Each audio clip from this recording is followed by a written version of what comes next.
추운 날씨라고 합니다. 그런데도 불구하고 이 시간에도 오신 여러분들 하나님께서 한 분 한 분 기억할 줄 믿습니다.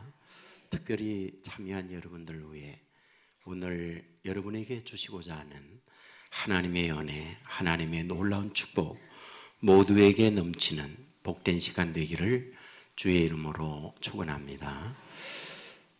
우리 교회는 이제 위치적으로 부평에 있지만은 상당히 먼 곳에서 오는 분들이 꽤 많이 있어요. 저 멀리 파주에서도 오고 분당에서도 오고 용종에서도 오고 상당히 이제 먼 곳에서 오는 분들도 많이 있는데 주일은 그렇더라도 이 평일 집회에도 멀리서 온 분들이 있어서 제가 한번 소개하는 것이 좋을 듯하다 생각돼요. 부평 아니고 다른 데서 온 분, 특별히 오늘 인천지구가 특송을 해 주셨는데 인천지구는 청라, 송도, 용종, 또 연수 뭐 이쪽에 있는 분들입니다. 한번 잠시 일어나 주실래요? 멀리서 온 분들. 한번 얼굴도 좀 봐주시고. 예, 다 일어나 주세요. 예, 다 일어나 주세요. 아니, 요거밖에 없나? 아니, 다 일어나 좀 보세요. 아니, 여기 앞에 있는 분들만 말고, 다른 데서 있는 분들도, 우리 고군사님은 일산에서 오시고, 또, 제일 멀리서 오면 송도에서 오고, 어디? 논현동. 예, 논현동. 여기 시흥에서도 오셨네, 우리 권사님. 시흥에서도 오시고. 예. 우리 한번 이분들에게 격려의 박수 부탁합니다. 예. 앉아주시고. 예, 정말 감사합니다. 제가 그 마음에 부흥회나 또는 특별기도회가 올 때 굉장히 항상 갈등을 합니다. 몇 달 전부터 갈등을 해요. 갈등하는데 제1순위는 뭐냐면 이번 집회에는 외부 강사를 모셔야겠다. 특별 강사를 모셔서 특별한 은혜를 받아야 되겠다. 이런 생각을 정말 많이 해요. 그래서 금년 시작하기 전에 벌써 9월, 10월 이때부터 제가 많은 생각들을 하고 이번에 제 마음속에 사실 가졌던 거는 임현수 목사님을 모시고 싶었어요. 임현수 목사님은 여러분이 알다시피 캐나다에서 목회를 하시다가 북한 사역을 집중적으로 하신 그런 분인데 북한에 붙들려서 노동교화역을 받고 오랫동안 복역을 하다가 나오신 분이잖아요. 근데 사실 그분이 우리 교회 10만식 장로님과 사돈지간이에요. 굉장히 가깝죠. 그래서 제가 그분을 모시기 위하여 그분과 이메일을 주고받고 했는데 호주에 계세요.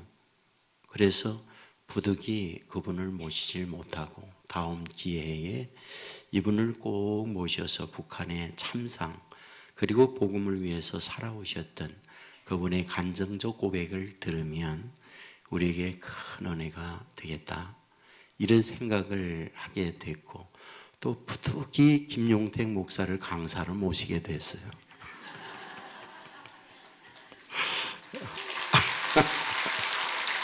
아니 정말 박수 치면 얼굴 뜨뜻해서 제가 설교를 못해요. 근데 제가 이제 이번에 어떤 주제를 가지고 말씀을 해야 할까 이런 제 고민을 많이 하다가 항상 많은 도전을 받고 있는 게 신학적으로 보면 신론, 하나님의 존재에 관한 도전이 언제나 많았어요.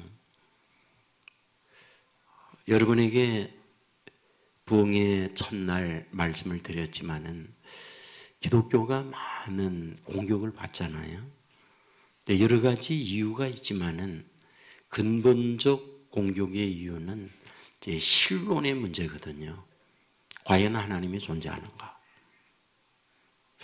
사실 그들도 하나님이 존재한다고 믿고 우리의 신앙에 대하여 인정을 한다면 교회에 대하여 그렇게 돌을 들 수는 없어요.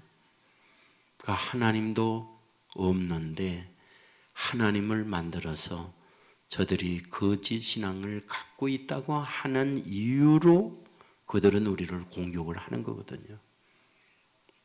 사실 외부에서 이런저런 이야기를 많이 듣다 보면 우리들도 이런 근본적 신론, 신앙적 문제에 흔들릴 수가 있다. 그래서 다시 한번 이 문제를 신년 시작을 하면서 다시 다잡고 이 신앙, 하나님의 존재, 이 문제를 확고해야겠다. 이런 생각을 갖고 주제를 내 하나님이 어디 있느냐. 사실 오늘 본문에 그런 시인의 고백이 있고 공격적 말이 있어요. 그래서 이 부분을 여러분들과 함께 다루게 되어졌다. 이 배경적인 말씀을 드리면서 오늘 세 번째 말씀을 드리겠습니다. 먼저 제가 어떤 글을 읽다가 우연정이라고 하는 배우에 관한 글을 읽게 됐어요. 근데 그 배우의 기록들을 보니까 좋은 집안의 딸이었어요. 왜냐하면 아버지가 전북 도지사를 지낸 분이에요. 그리고 전북에서 전주뿐인데 만석직이 어마어마한 재산을 갖고 있는 그런 집안의 딸로 태어났어요.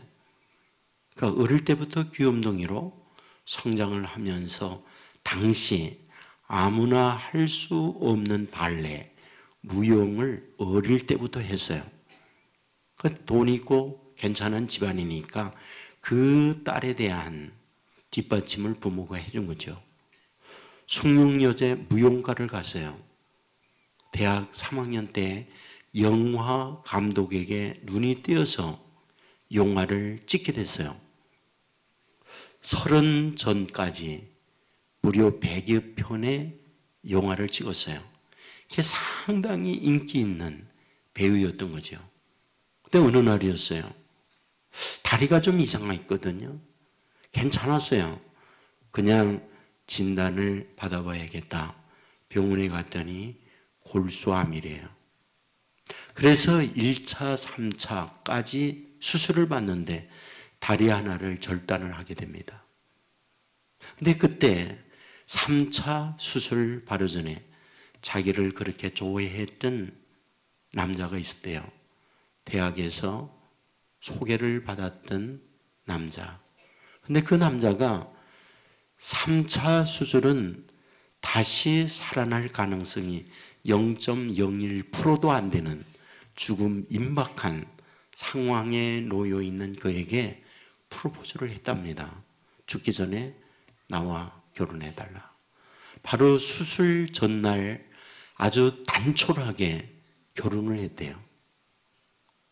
그 다음날 결혼하고 3차 수술을 했어요. 그런데 수술이 잘 돼서 살아난 거예요. 그리고 그 이후에 세 딸을 낳았거든요. 행복하게 그 앞날 비록 암에 힘들고 어려운 시간이었지만은 잘 살았어요.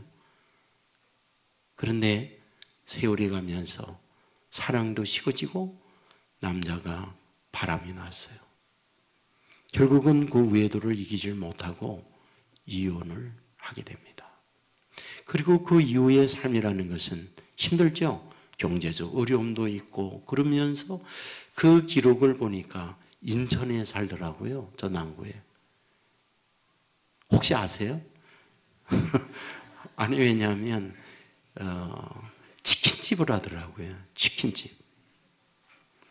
여러분 그렇게 사노라니 얼마나 힘들겠습니까? 돈도 있는 집안에 그리고 잘 나가던 여인이었는데 지금은 골수암으로 이혼도 당하고 생활이 곤고하고, 저는 그 기사를 쭉 읽으면서 마음속에 이런 생각이 드는 겁니다. 그렇지, 인생이란 이런 굴곡을 맞으며 살아가는 거지. 지금까지 제가 살면서 보면은 종류, 크기만 약간씩 다를 뿐이지 어려움이 없이 굴곡 없이 산 사람은 아무도 존재하지 않는다. 저는 그걸 너무 많이 봐요. 한때 웃었어요. 그러나 한때는 또 울어요. 한때 잘 됐어요. 그런데 한때는 어려움으로 고통을 겪어요. 한때는 화목했어요. 그런데 한때는 불화하고 어려움과 고통 가운데 지내고 있는 분들을 많이 봐요. 사실 오늘 본문은 이것을 우리에게 말해주고 있거든요. 한때 잘 됐어요. 그런데 한때 어려움을 겪고 있는 굴곡진 한 사람의 시를 쓰고 있는 것, 이게 오늘 본문이에요. 특별히 4절에 이렇게 기록하죠. 내가 전에 성의를 지키던 무리와 동행하여 기쁨과 감사의 소리를 내며 그들을 하나님의 집으로 인도하였더니 이제 이 일을 기억하고 내 마음이 상하는도다. 여러분, 여기에 구절에서 시제, 시간을 나타내는 시제를 볼 수 있죠. 첫째는 전에, 두 번째는 이제. 여기에 시제가 전에와 이제가 나오고 있는 걸 볼 수 있어요. 그러면 전에 어떠하다? 성의를 지키는 무리와 동행했다. 그때 기쁨과 감사의 소리가 있었다. 그리고 사람들을 하나님의 집으로 인도하는 일을 했다. 이렇게 말씀을 하고 있어요. 자, 그렇다면 여기에 전에 그랬다는 그 사람 누구일까요? 전에 이런 일을 했던 그 사람, 여기에 인칭은 내가가 나와요. 내가. 그러면 여기에 내가란 누구일까요? 이 시의 저작자예요. 이 시를 누가 지었느냐? 여러분 앞에 보면 고라 자손의 마스길이라고 했어요. 여기에 고라라는 것은 레위 후손을 말해요. 마스길은 교훈 이런 뜻이에요. 그러니까 레위 후손의 고라 자손 가운데에 그들의 교훈이었다. 이 말씀을 하고 있는 거예요. 여기에 고라 자손 레위 후손들 어디에서 일하는 사람들인가요? 여호와의 전에서 하나님의 제단에서 성전에서 일하던 그들이었습니다. 전에 찬송했어요. 전에 감사하며 기쁨의 인생을 살아갔습니다. 자, 이것이 전에 그랬다는 거예요. 그런데 시제가 바뀝니다. 어떻게? 이제, 지금을 얘기해요. 그러면 이 지금 어떻다? 이제 이 일을 기억하고 내 마음이 상하도다. 마음이 상했대요. 지금 전에 내 인생의 과거를 돌이켜보면 그때는 감사했답니다. 그런데 이제는 마음이 상했대요. 그러면 이제 처한 이 시인의 상황 어떤 걸까요? 현실이 뭔가요? 이에 대하여 9절에서 말하죠. 9절. 내가 어찌하여 원수의 압제로 말미암아 슬프게 다니나이까? 내가 어찌하여 원수의 압제로 말미암아 슬프게 다니나이까? 이제 원수의 압제로 말미암아 슬프게 다니고 있다. 무슨 뜻인가요? 분명한 것이 있어요. 공간적으로 예루살렘 성전에서 일하던 자기였는데 지금은 원수의 압제로 말미암아 슬픔에 다니고 있다. 전에 성전에서 일하던 내 인생이 아니라는 거예요. 지금은 원수의 압제로 슬프게 다니고 있는 내 비참한 현실이 되었다는 거예요. 어떤 과정으로 말미암아 전에 성전에서 일하던 그가 이제는 원수의 압제에 의해서 슬프게 다니게 되었나? 정확한 내용은 몰라요. 하나 우리가 추론할 수 있는 것은 예루살렘이 망한 겁니다.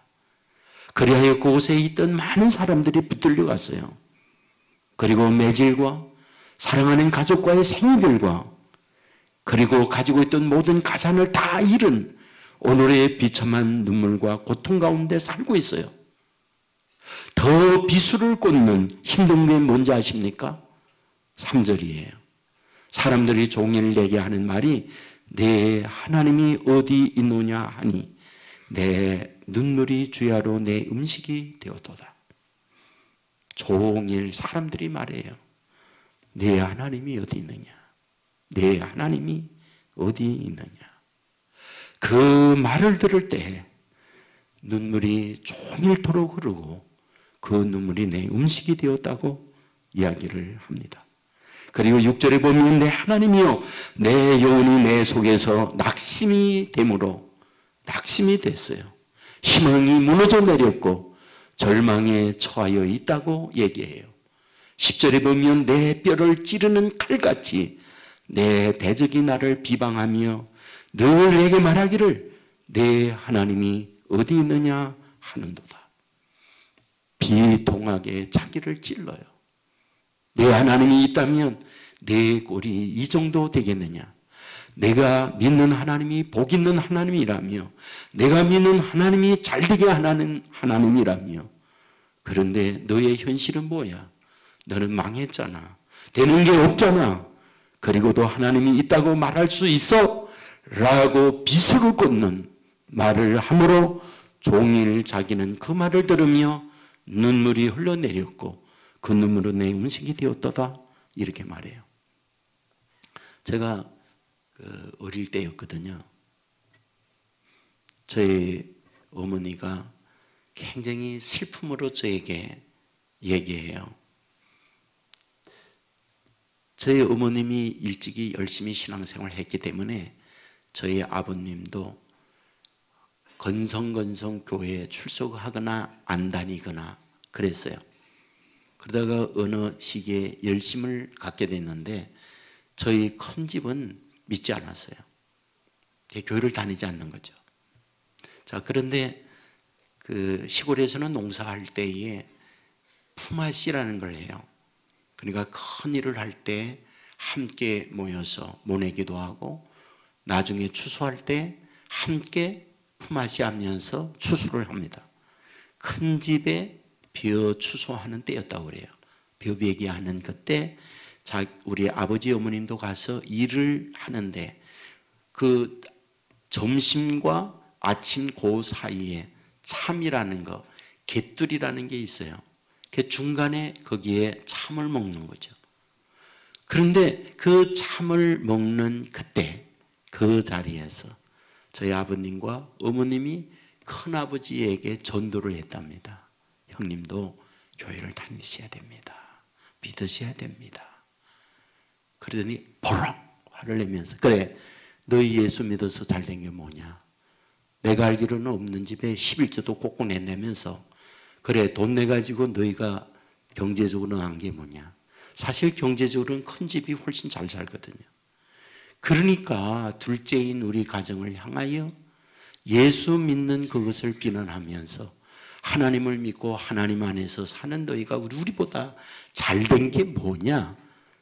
근데 뭐 잘된 것도 없으면서 우리 보고 예수를 믿으라고 나에게 이러면서 공격을 했다는데 너무너무 힘들었다는 거예요. 그러면서 저에게다가 그 얘기를 해줬어요. 그렇더구나. 너무 힘들더라. 믿는데도 불구하고 형제들보다 안 되니까 이렇게 무시하더구나. 그 얘기를 하는 거예요. 오늘 본문은 어쩌면 그런 상황이거든요. 그런 형편이에요. 그런데 본문에서 굉장히 위로의 말씀이 있어요. 그게 6절이에요. 내 하나님이여 내 영혼이 내 속에서 낙심이 되므로 내가 요단 땅과 헤르몬과 미살산에서 주를 기억하나이다. 자 보세요. 지금 영혼이 낙심이 됐거든요. 근데 낙심이 된 그때 어떻게 했느냐? 내가 요단 땅 헤르몬과 미살산을 바라보며 주를 기억한다. 이렇게 말하고 있어요. 이 말씀이 어떤 위로가 되는 걸까 하는 거거든요. 여기에 요단 땅 헤르몬 미살산이 나와요. 쉽게 말하면 지금 우리의 부평 그리고 저 앞에 있는 거마산 저 계양구에 가면 계양산 그런 것을 얘기하는 거예요. 지금 여기에 요단 땅이 있고 헤르몬이 있고 미살산이 있다. 그 얘기해요. 언제? 낙심이 될 때에 그것을 보면서 내가 주를 기억하나이다 라고 말을 해요. 그러면 여기에 어떤 의미가 있는 걸까라는 거거든요. 여기에는 전 굉장한 보이지 않는 영적 뜻이 이 안에 있다고 봐요. 자, 우리가 살고 있는 이 동네 부평입니다. 저는 이 부평에서 지금 이 말씀을 준비하면서 몇 년 정도 살았나 하고 보니까 40년 이상을 살았더라고요. 상당히 제가 오래 부평에서 살았어요. 근데 제가 어릴 때에 기억하고 있는 부평이라고 하는 것은 미군 부대가 있었고 또한 미군 부대와 함께 주로 양공주가 많이 사는 동네, 이런 인식이 상당히 많았어요. 근데 와서 실제 보니까 그런 분들도 조금 있지만은 일반 보통 분들이 살아가는 거죠. 그런데 여러분, 많이 부평의 토백이들은 알고 있겠지만은 여기는 본래가 조병창이 있었어요. 조병창이라고 하는 것은 일본 대동아 전쟁을 하면서 저 대륙 진지 기지창이 여기에 있었어요. 그래가지고 무기를 만드는 공장과 수급하는 이것이 부평의 기지창으로 있었어요. 여러분, 우리가 부평역 앞 동네를 삼농이라고 그래요. 삼농이라는 것은 제일 처음에 제가 생각할 때 삼석자에 무듬능자, 그래서 세 능이 있어서 삼능 이렇게 이해했는데 그게 아니래요. 본래 일본의 군수회사의 군수품을 만드는, 우리로 말하면 현대중공이라든지 한화 어떤 이런 회사처럼 일본 회사 가운데 미시부시라고 하는 회사가 있는데 그 미시부시라고 하는 회사의 한문자가 삼능이었답니다. 그래서 미시부시 회사가 있던 그 동네라고 해서 삼능이라는 동네를 붙였다는 거예요. 그러니까 이쪽 지역에는 전부 군 기지창이었어요. 일본 사람들. 일본이 망합니다. 그리고 난 이후에 미군이 그 일본 땅들을 다 접수해요. 그래서 여기에 미군 부대가 많이 생겼던 거예요. 그 땅을 그대로 미군들이 접수하니까. 그 이후에 미군들이 나가면서 국가가 그것을 다시 받고 민간인들에게 그것을 팔아서 아파트를 진 것이 저 상곡동에 현대아파트도 있고 동아아파트도 있고 저쪽로 가면 한화아파트도 있고, 이 지역들이 전부 본래 일본 사람들의 군기지창이었던 것을 미군들이 받았다가 지금은 민간인들에게 넘은 거죠. 그리고 부용공원이라든지 이것을 공원으로 만든 거죠. 그러니까 부평이라고 하는 땅은 그대로 있는데 이 부평이라고 하는 땅에 뭐가 있다? 역사가 있어요. 역사. 제가 처음에 와서 신방을 다니는데 다다금이라는 데를 많이 다녔어요. 다다금이라는 동네 아실 거예요. 다다금이가 어디냐면 동아파트 롯데 백화점 있는 이쪽 동네가 다 다다금이에요. 왜냐하면 그것은 일본 사람들이 노동자들을 살게 하기 위하여 방 한 칸, 부엌 한 칸을 만든 아주 다닥다닥다닥 해서 집을 지어놓았는데 그 동네 이름을 다다금이라고 했어요. 그 역사에 부끄러움이 있으니까 나중에 그 이름을 바꿨거든요. 평화촌이라고. 그래서 그 이름이 평화촌으로 바뀌어졌었어요. 제가 이 이야기를 하는 것은 무엇이냐? 땅은 그대로인데 이 땅은 엄청난 격동의 땅이었다는 거예요. 많이 바뀌어졌어요. 지금 시인이 요단 땅을 얘기해요. 헤르몬을 얘기해요. 미살산을 얘기해요. 그리고 주를 기억한다는 거예요. 그러면 여기에 어떤 의미가 있는 걸까? 거기에 본래 가나안 원주민들이 살았어요. 여호수아가 들어오면서 그 땅을 차지했어요. 그리고 그 땅들을 분배했습니다. 본래 그 땅들은 장의 땅이었어요. 하지만 아수르의 공격으로 말미암아 그 땅은 또 잃어버렸어요. 나중에 바벨론의 공격으로 말미암아 그 땅을 또 잃어버렸어요. 여러분, 땅은 그대로인데 그곳에서 어떠하다 이런저런 일들이 벌어졌어요. 지금 시인은 그것을 생각하고 있어요. 다 요단 땅이요 또한 미살 산이요 헤르몬이 그대로 있습니다. 그런데 그곳에 어떠하다 이런저런 일이 있었어요. 지금은 자기는 예루살렘을 떠나서 힘들고 어려운 가운데 있지만 분명한 게 뭡니까? 그 어느 것도 영원하지 않았다는 걸 얘기하는 거예요. 시대가 바뀌면서 사람도 바뀌어졌고 오늘의 어떤 적들이 그 땅을 차지하고 그 땅을 유지하고 이 땅들 영원하지 않다. 그곳에는 하나님의 섭리와 배후의 하나님의 일하심 속에 여전히 있는 것이지 거기에 지금 사람들이 차지하고 있다고 해서 그것이 영원한 그런 땅이 아니다. 시인은 그것을 생각하면서 뭐하다? 주를 기억합니다. 이 말씀을 하고 있다는 거예요. 여러분 오늘 저와 여러분이 살고 있는 삶의 현장 이런저런 일이 있어요. 좋은 분도 있고 나쁜 분도 있고 잘된 분도 있고 안된 분도 있고 자랑스럽고 기뻐하는 분들도 있고 부끄러워 숨기고 싶은 그런 상황에 있는 분들도 있고 그러나 우리에게 분명하게 말씀하려는 게 뭡니까? 영원하지 않다는 거예요. 모든 게 다 바뀐다는 거예요.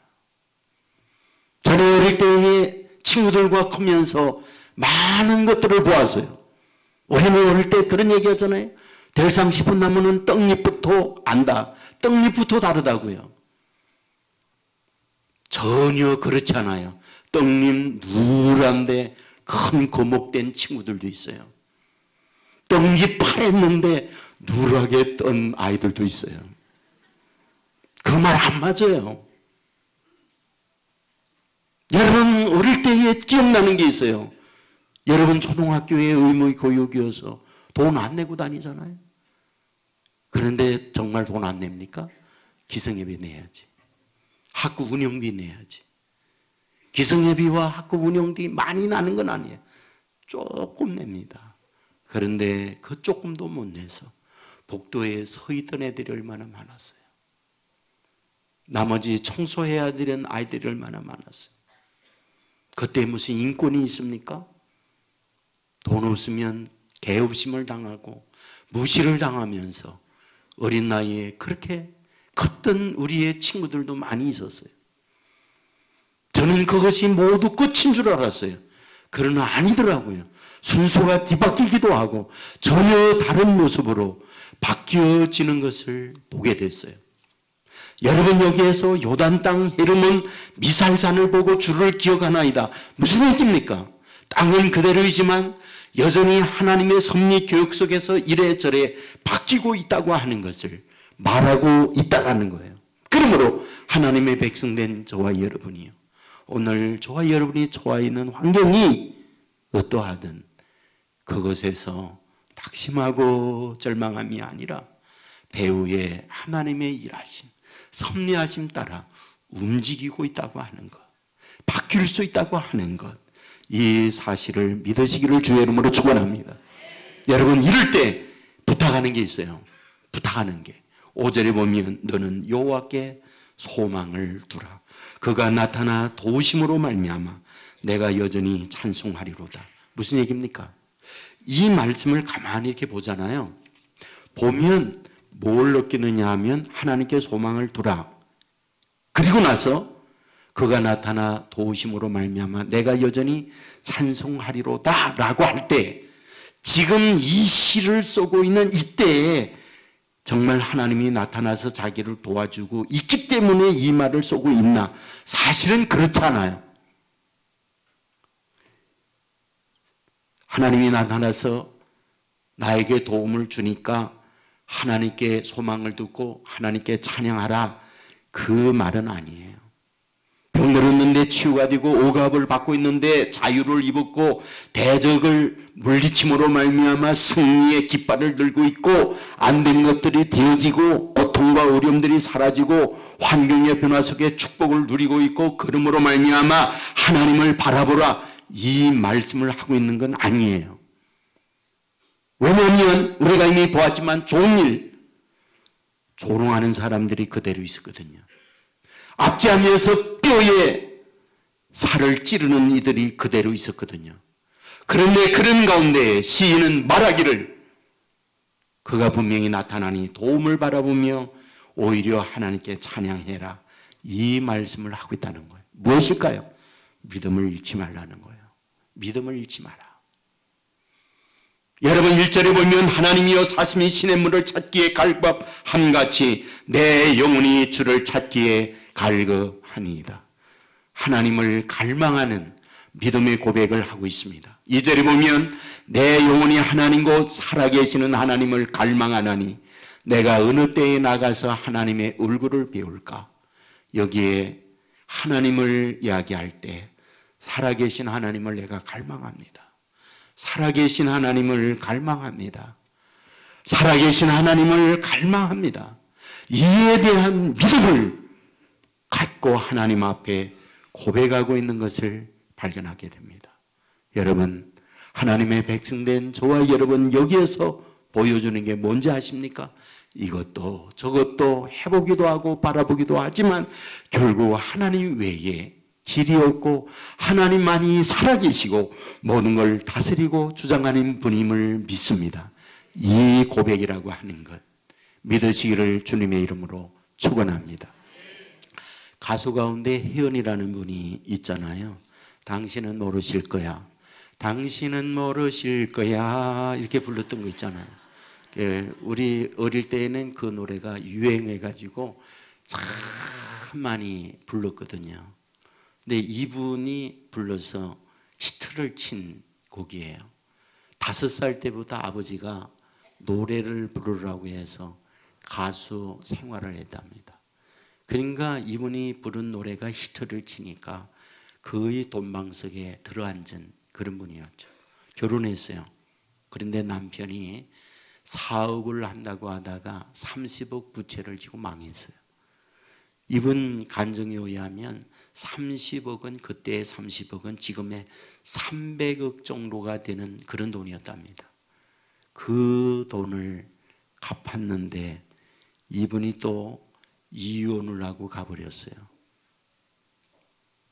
그 엄청난 빚, 부채를 자기가 또 안고 이혼하고 남편은 가버리고 재혼을 했는데 재혼도 실패했어요. 근데 이분의 고백이 뭐냐? 인생의 수많은 고뇌와 갈등과 아픔 가운데 결국 이분이 교회로 왔어요. 그래서 하나님 앞에 엎드리고 하나님께 기도를 하면서 신앙을 되찾고 지금은 교회의 권사님이 되셨더라고요. 근데 이분의 고백이 그겁니다. 산전수전 다 겪고 힘든 가운데에 결국 의지할 이는 하나님밖에 없어 주님께 엎드렸다는 거예요. 근데 정말 환경에 변한 것 없는데 주님께 엎드렸더니 어떠하다?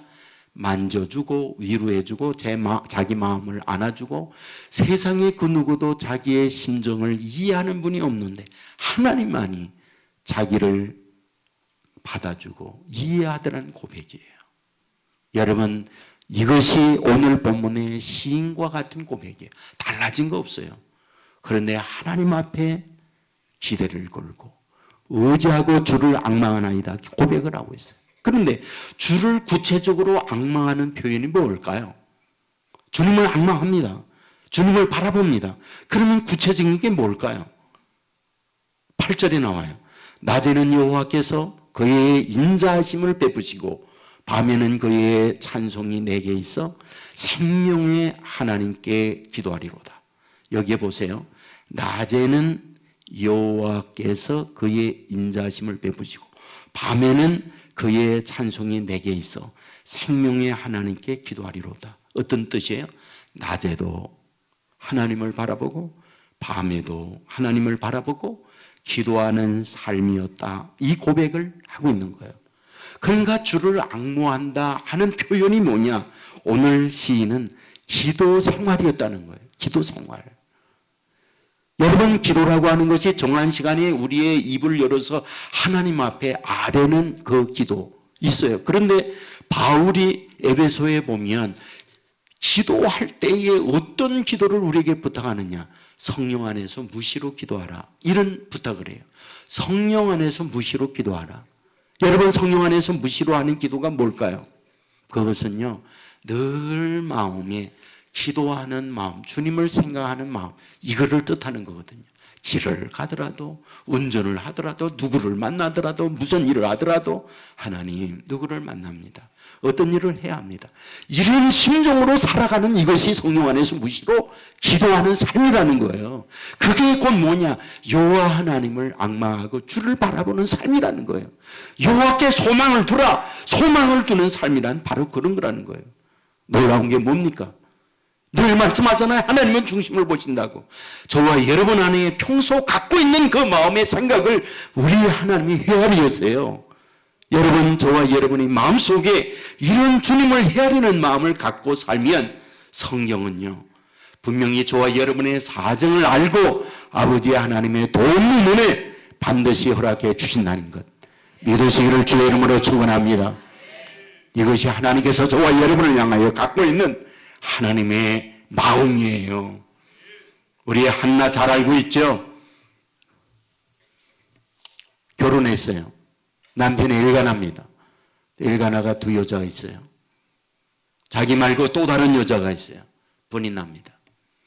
그런데 결혼하여 브닌나에게 있어서는 자녀들을 줄줄이 낳아요. 그러나 자신은 자녀를 낳지 못합니다. 그 자녀를 낳지 못하는 그 자체만으로도 힘든데 그것 가지고 자기를 다른 여자 브닌나가 그렇게 괴롭혀요.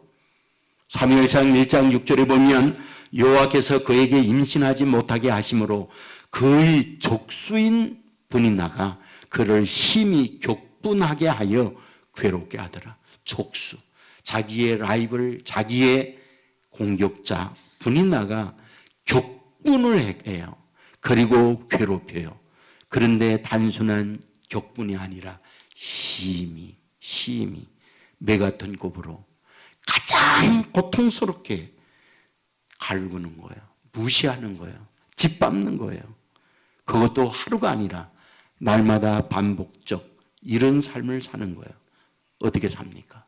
어떻게 살아요? 정말 이런 가운데에 얼굴은 수심으로 가득 차고 소화불량이 걸리지, 얼굴은 까매지지, 이런 가운데에 너무너무 괴롭잖아요. 그러니까 1장 10절에 이렇게 기록해요. 한나가 마음이 괴로워서 여호와께 기도하고 통곡하며 괴로워서 하나님 앞에 기도하는 거예요. 사람이 아니라 하나님께 엎드리고 있다는 걸 이야기합니다. 여기서 제가 생각을 해봐요. 결혼한 지 몇 년이 됐을까? 성경은 몇 년이 됐다 말하고 있진 않아요. 그러나 어쩌면 브닌나와 한나와 엇비슷한 나이였다고 생각해요. 그런데 브닌나에게는 여러 남매 자녀가 있어요. 여러 남매 자녀가 되었다. 이 말은 결혼한 지 오래되었다. 이거를 말하고 있잖아요. 어쩌면 10년이 넘었는지도 몰라요. 그 기간 동안 한나는 그 고통을 겪으면서 어려웠다. 이거를 말하고 있잖아요. 그런데 어떤가요? 그렇게 힘들고 어려울 때 그가 한 거 하나님 앞에 엎드리는 거였어요. 1장 16절에 보면 나의 원통함과 격분됨이 많습니다. 나에게 원통합니다. 내 안에 분노가 있습니다. 내 아픔과 고통을 그대로 쏟아놓았다. 1장 15절에 보면 여호와 앞에 내 심령을 통한 것뿐이다. 내 심령을 하나님 앞에 내어놓고 하나님 앞에 맡겼다는 거죠. 그랬더니 1장 19절에 어떻게 됐느냐? 여호와께서 그를 생각하신지라. 여호와께서 그를 생각한지라. 한나를 생각하고 한나의 사무친 마음을 헤아렸다는 거예요. 결국 태문을 열어요. 사무엘을 줍니다. 이후에 5남매 자녀 더 줍니다. 여러분 놀라운 게 뭔지 아십니까? 그 이후 브닌나와 브닌나 자녀에 대해서 성경 한마디도 언급하지 않아요. 그러나 이 한나 너뚱이로 낳은 사무엘과 그 이후의 자녀들을 성경은 기록하고 있어요. 뭘 말하고 있나요? 그렇게 절망적 환경에 있을 때 낙심할 수밖에 없고 모든 걸 포기할 수밖에 없는 그때 하나님 앞에 엎드리고 울면서 얘기하고 정말 그 긴 시간 동안을 포기하지 않는 삶을 살아갔더니 뭐하다?